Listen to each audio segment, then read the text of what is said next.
money. Except for that first time. Once it was that, it was that. Once it was like then, it was everything was history. Yeah. I feel back to your same. I can't help it. Rapper Lil Durk and his Only the Family OTF group are embroiled in a federal prosecution that has descended into violence, treachery, and startling disclosures. With judicial testimony revealing a convoluted web of plot, retaliation, and murder, what started as a high-profile inquiry into a single crime has grown into a spectacular legal story. The future of Lil Durk and his friends is in jeopardy as the pressure increases. Xavier Pab Robinson, a cousin of rapper Quando Rondo, was brutally murdered in August 2022 at a petrol station close to the Beverly Center in Los Angeles. His murder is at the center of this investigation. Federal investigators have described the assassination as a well-planned operation rather than a spontaneous act of violence. According to the indictment, the murder was planned as part of a bigger vendetta by the OTF collective, which Lil Durk led. Rumors of concealed wires, switched testimony, and secret recordings have fueled the fire in this case, which has shook the streets and captured the public's interest. 5 guys connected to Lil Durk and the OTF collective have been invited to testify, raising the stakes even more. According to the allegations, these people Kevon Vonnie London Grant, DeAndre Dontrell Wilson, Keith Flacca Jones, David Brown Houston, and Brian Lindsay were Lil Durk's foot soldiers carrying out his commands precisely. Their statements have revealed disturbing information about the operation, such as the purported use of a machine gun and the careful preparation that went into the killing. The prosecution contends that Lil Durk was the brains of the plot, ordering his colleagues to carry out a planned act of retaliation against Quando Rondo and his inner group. Court filings state that the operation's goals were to convey a message of dominance and control in addition to exacting revenge for a previous fight. The allegations have been strengthened by the participation of Keith Jones, who is said to have had a machine gun.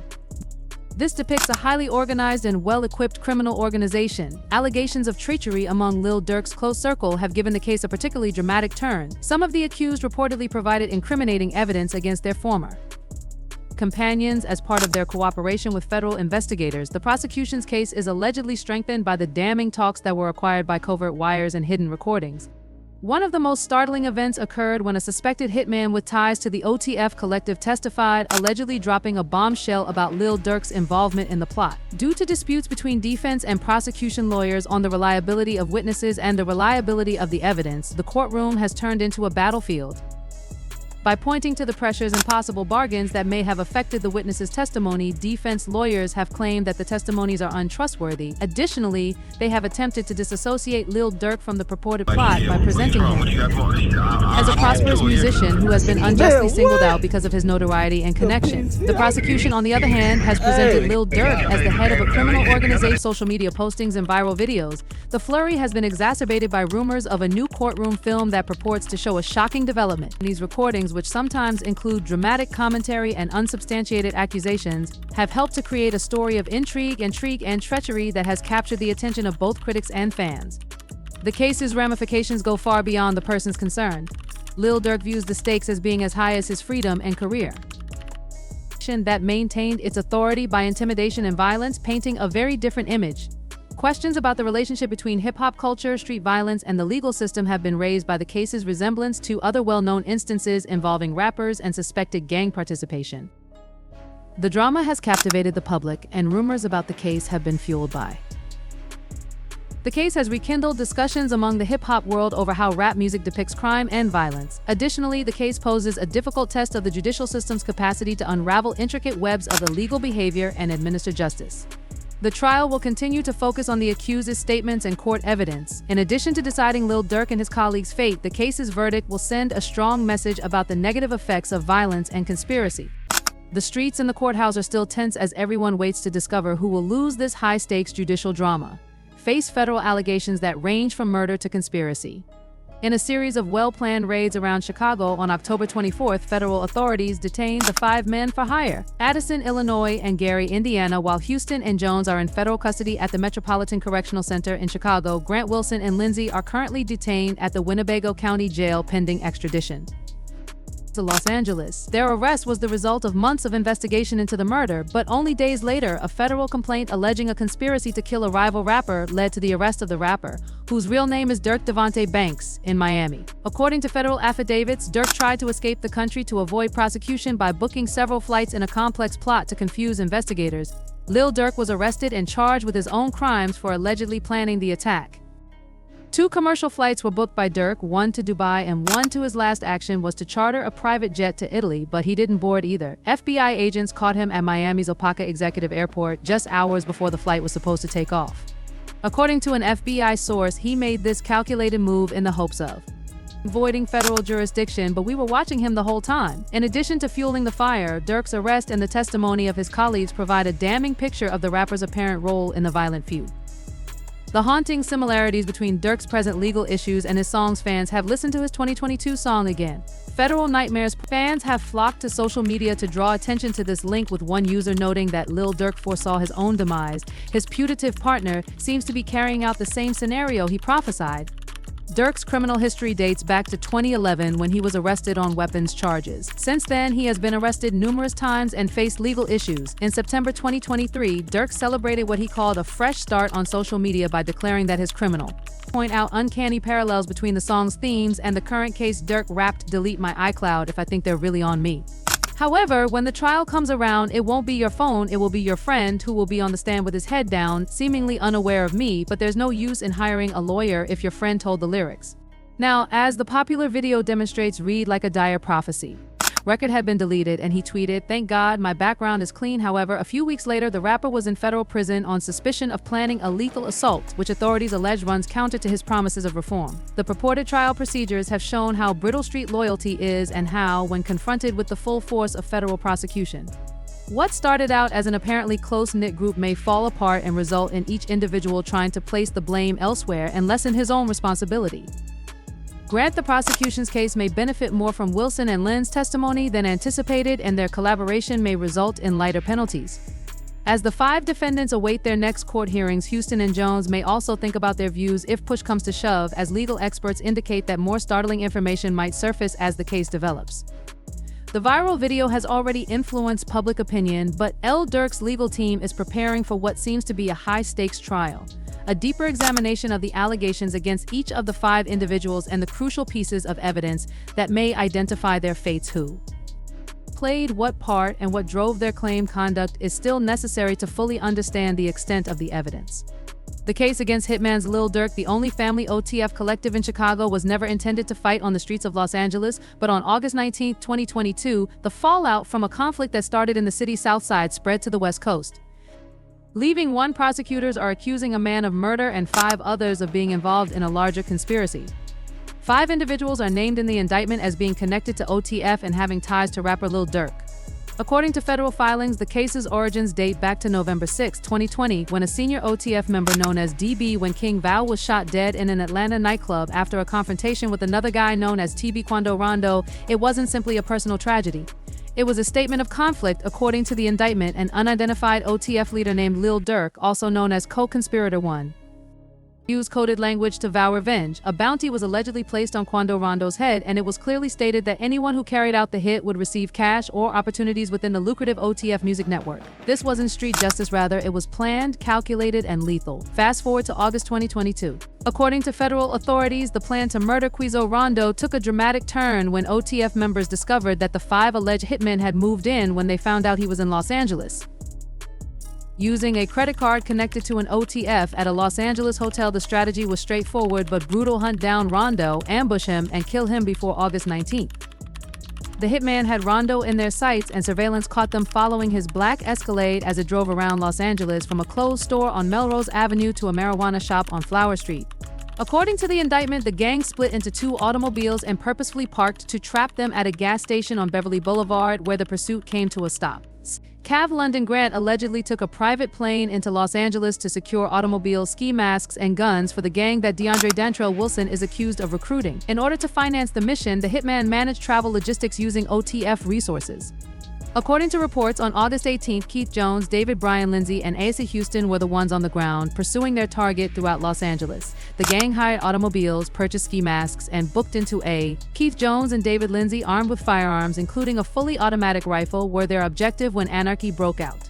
Unleashed a barrage of bullets at the Escalade, their intended target. Rondo survived the attack, but El Pab, a passenger in the car, was killed. The mission, which was intended to be a planned assassination, left a bloody and careless crime scene. Instead of dispersing after the shooting, the hit squad met again at a nearby burger joint to decide how to pay the shooters, were set up, and flights back to Chicago were reserved using a credit card linked to OTF. Later that same day, the group left San Diego, and for a while it appeared that the hitman had gotten away with it. However, by October 2024, federal agents were already putting the pieces together, and arrests had been made in several states, bringing the accused OTF enforcers into custody. The case against these 5 men is supported by a wealth of evidence, including financial records, credit cards linked to OTF for flights, hotel rooms, and rental cars used in the operation. Security cameras recorded the kill squad following their target across Los Angeles, and social media postings and digital communications purportedly revealed the group planning their actions. One of Lil Durk's critical texts, the group's actions in the days before the murder were thoroughly recorded, from Wilson texting travel plans to Houston's message about coming to the airport. The digital trail is exposing the claims made against me. Read, don't book any flights with no names involved with me due to their claimed involvement in organizing and carrying out the hit using interstate facilities for murder. The 5 suspects are charged with serious conspiracy to commit murder for pay for hire that causes death by using rental vehicles, aircraft, and other equipment to carry out the plot to use weapons in a violent crime, including having a fully automatic weapon. Keith Jones is also charged with knowingly carrying a machine gun with an unlawful conversion device. If found guilty, he may get a life sentence or even worse. Although Lil Durk isn't specifically mentioned in the indictment, there is no denying his connection to his OTF collective. The prosecutor said that OTF was more than simply a record label. It was a criminal organization that used its resources. Court documents show that the rapper booked several flights, first to Dubai, then to Switzerland, and finally a private jet to Italy, but the FBI was already on his trail and intercepted him at Miami's Opaka Executive Airport before he could escape the country, where he could clearly see the walls closing in before his arrest. These last-ditch efforts to flee imply that Durk was aware that someone inside was providing the police with information to support violent crimes. Having been detained in Miami on accusations relating to this case, Durk is no stranger to legal issues. Federal authorities allegedly caught him at a private airport as he was getting ready to board a trip to Italy, claiming that he tried to escape the country to avoid punishment, credibility, and musical success, but that already appears to be happening with the news that Lil Durk and his shooters were picked up in the first place after being betrayed by someone in their circle. The hip-hop community is in flames after the revelations of betrayal rocked Lil Durk's family alone. As the rapper's indictment details come to light, it is evident that someone from inside was working against him and giving authorities intelligence that could only be obtained from a reliable ally. Even in the trenches, trust can be a risky investment. Insiders claim that someone is none other than OTF Jam, a guy Durk formerly regarded as a brother. Durk has long been the voice of the streets, managing fame while remaining true to his origins. Durk's arrest focuses on claims that OTF Jam, a long-standing crew member, surreptitiously gathered evidence linking the rapper to a murder for a larger conspiracy against rival rapper Questo Rondo. Fans were taken aback, but maybe they shouldn't have been. In an October interview on The Breakfast Club, the rap mogul revealed that he had advised Durk to keep a close eye on his circle. "We did a theme song for Power Book 4 Force, the Chicago version, and I was like, yo, this is them, just watch him," 50 said, reflecting on their work together. Durk confided that 50 Cent's song Federal Nightmare, which has lyrics about homies turning on each other under pressure, has been hinting at betrayal in his music for a minute. When you told Durk that strangers had arrived at his house, what did he do? He said, "You know what? Somebody just came into my house. How do they know exactly what the address is? I don't have my address, nobody." The incident reminded him of the 2021 home invasion at Durk Brazelton's Georgia mansion, where intruders broke in while Durk and his girlfriend India Royale were inside.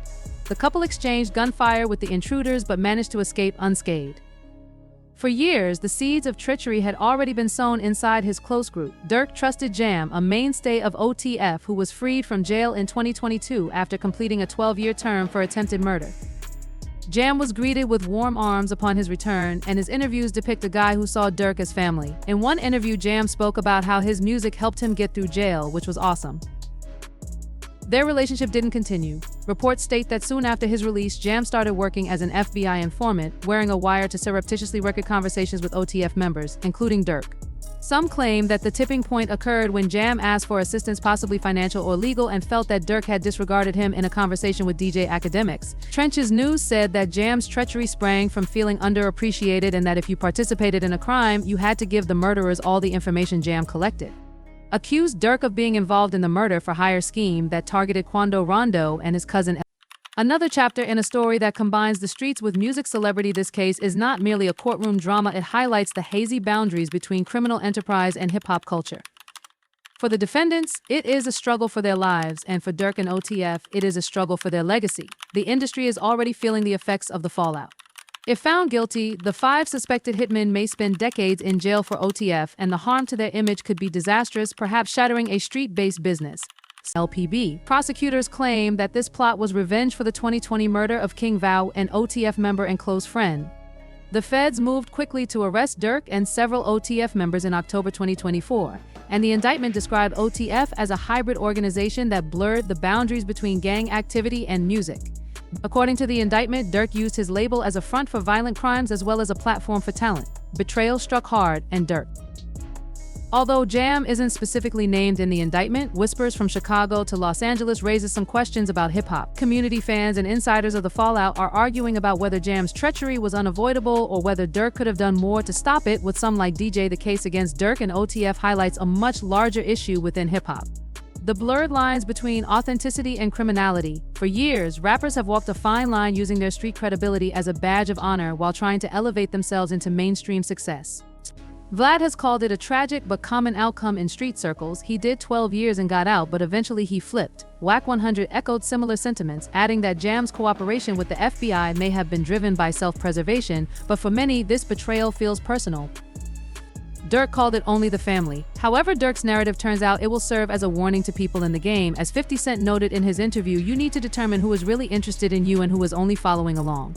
The betrayal of OTF. Jam hangs over Durk's head like a black cloud as he waits for trial in a federal cell. The once close-knit group is now divided, and there are rumors of additional informants circulating. The hip-hop community is closely monitoring this case to see how it turns out and what it means for Lil Durk's culture. The stakes couldn't be higher. Combating legal accusations, it's about getting back his name, his legacy, and the loyalty he believed he had. What's next for Lil Durk and his hitman, Lil Durk? The 32-year-old rapper's ascent from the streets of Chicago to the top of the rap game has fans' worries. Posts such as Decisive Quan's video, in which they make fun of Durk being put in an electric chair, have gone viral, causing concern over the rapper's whereabouts, even if the reports are unfounded. The fact that California abolished the death sentence in 2019 shows how passionate supporters are about this issue. For many fans, the electric chair talk emphasizes the seriousness of the issue, even if it may be overblown. It is almost unimaginable to lose Lil Durk to a life sentence. Trying to escape might result in heavier penalties, including lengthier terms if found guilty. Even though Durk didn't intend to elude justice, the accusations have complicated an already delicate case. A few weeks ago, the village of Broadview gave him a key to the village in recognition of his community service through the Neighborhood Heroes Foundation, a nonprofit organization that supports youth and addresses mental health issues. However, after his arrest, that honor was quickly revoked, and Mayor Katrina Thompson explained the decision by saying that public figures losing this distinction is more than simply a symbolic setback, since it requires upholding the community's moral norms. It's a blow to Durk's attempts to improve his reputation and establish himself as an inspiration to others who have made a concerted effort to put his history on the streets behind him. Durk's ties go beyond music and community service. He has also made ripples in the political arena. This revocation seems like a step backward and serves as a warning that no matter how much beneficial things you do, your history may still come back to haunt you. He was one of the top donors to Chicago Mayor Brandon Johnson's political committee last year when he gave $150,000 to it. However, the donation is currently being questioned, with some calling for Johnson to return the money. Despite this, the mayor has supported Durk and emphasized the value of due process. Justice Johnson said, "I don't operate in feelings, I operate in truth. Whether you're asking me whether I subordinate a black guy before a complete trial has really taken place, I would refuse to make a decision before the trials." This support could be a lifeline for Durk, but it's a double-edged sword because it ties him to controversy, even though it shows that some people believe in his potential for redemption. For Durk, keeping these political connections could be essential as he attempts to rebuild. I hope you understand why it is not my place to decide how someone's life turns out. His picture, Durk's music career has also suffered as a result of his legal issues. His much-awaited album Deep Thoughts was scheduled for release in November 22nd, but has been postponed since his arrest. In addition to being an annoyance, this delay shows how much Durk's momentum has been sabotaged by this case. Fans who were already excited when a phony track list for the Streets' 3 love songs went viral are now left waiting. Like Durk's own, the record's future is unknown as Durk awaits his trial in January 2025. The album was expected to be a turning point in his career by displaying a more contemplative side of the rapper. Dangles in the air, even with a solid defense, the chances are not in Durk's favor. If found guilty, he may spend the Rest of his life behind bars. Renowned lawyer Drew Fining has joined his legal team, bringing expertise from defending well-known clients like Cardi B and NBA YoungKid. Fans find this case much more weighty since it's not only about losing a rapper, it's also about seeing a person who inspired them. It's a tragic finish for a musician who spent years attempting to escape the streets, and his co-defendants also get comparable terms. Millions of people struggle to get beyond their past. For more content like this, click on the videos that are currently playing on your screen. Durk's story has always been one of tenacity and contradiction, a tale of survival and loyalty in a world that frequently demands otherwise. However, at this point in time, his story is at a crossroads. Whether he can fight these charges and reclaim his legacy will depend on the strength of his defense, the loyalty of his team, and the truth that emerges in court.